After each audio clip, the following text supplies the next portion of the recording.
মানুষ মূলত খুবই শৌখিন। তার বেসিক চাহিদাগুলো পূরণ হওয়ার পর সে তার জীবন আর তার পরিবেশ সাজাতে চায় সুন্দর কিছু দিয়ে, যেটা তার ও তার আশেপাশের মানুষের নজর কাড়ে।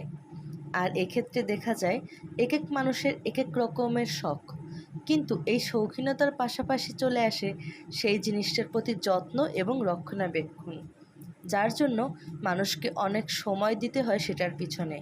যেমন বাগান, শোপিস, কলম, বই, ডায়েরি, দেয়াল ছবি, গাড়ি বা অনেক কিছুই হতে পারে। ঠিক তেমনি একটি শখের জিনিস হলো অ্যাকোয়ারিয়াম। আমাদের শহর কেন্দ্রিক জীবনধারায় ড্রয়িং রুমে একটি অ্যাকোয়ারিয়াম সৌন্দর্য বাড়িয়ে তোলে নিঃসন্দেহে।